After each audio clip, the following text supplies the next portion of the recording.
Sudah banyak korban jiwa akibat virus corona. Meski tak nampak mata, tapi mengguncang dunia. Kini wabah sedang terjadi di negeri kita Virus sendiri. corona merupakan keluarga besar virus yang menyebabkan penyakit pada manusia dan hewan.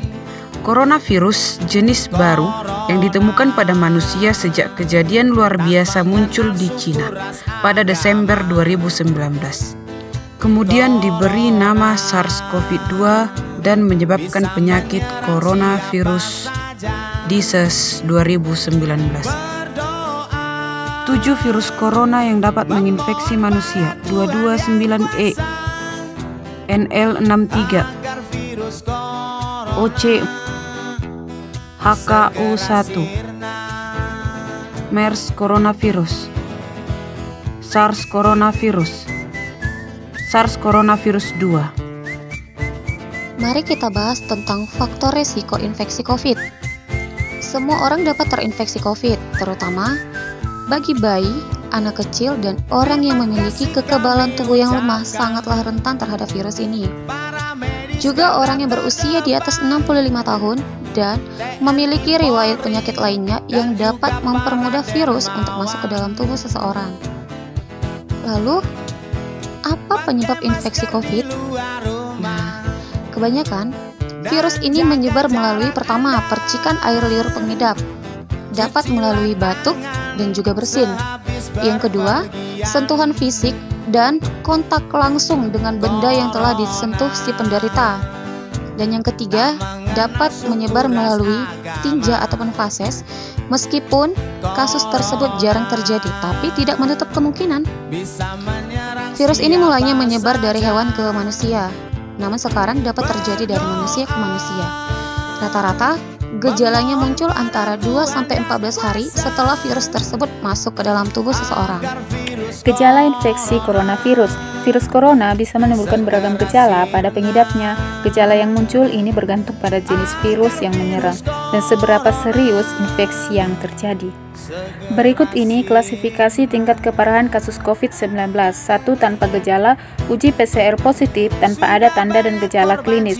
Gejala ringan, gejala infeksi saluran napas seperti demam, batuk, bersin, dan juga gejala saluran pencernaan seperti mual dan diare.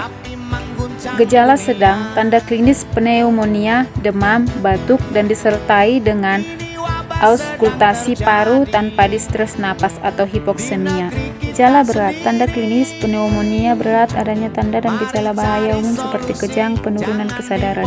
Gejala kritis, pasien mengalami perburukan dengan cepat menjadi akut respiratory distress syndrome atau RDS atau gagal napas, terjadi syok. Hal ini bisa menyebabkan kematian. Istilah tentang kasus COVID-19, ada OTG, orang tanpa gejala, ada ODP, orang dalam pemantauan. Keduanya ini bisa isolasi diri di rumah. PDP, pasien dalam pengawasan, konfirmasi pasien yang terinfeksi COVID-19. Jika gejala ringan, maka diisolasi di rumah. Jika gejala sedang, rawat di rumah sakit darurat. Jika gejala berat, maka dirawat di rumah sakit rujukan. Berikut ini disajikan update data Satuan Tugas Percepatan Penanganan COVID-19 Kabupaten Tapanuli Utara dari tanggal 29 Agustus 2021 sampai dengan tanggal 7 September 2021. Kasus tersebut mengalami penurunan dari yang terkonfirmasi. Semoga kita selalu waspada jika mengalami gejala yang tidak biasa pada tubuh. Diagnosis infeksi coronavirus.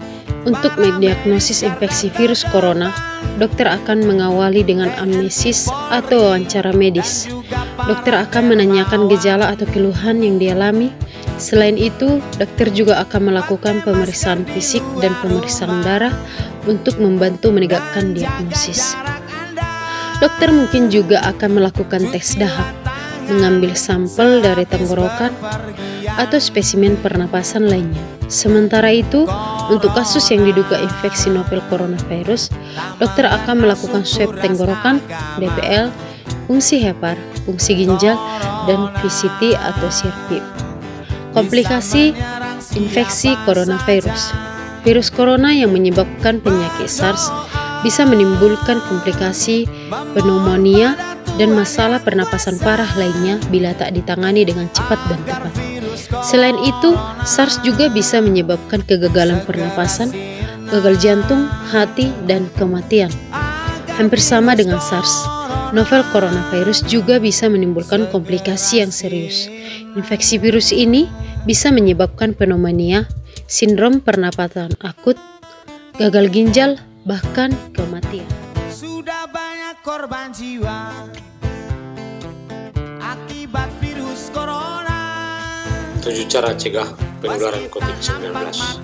Sebelum melindungi orang lain, kita harus lindungi diri sendiri.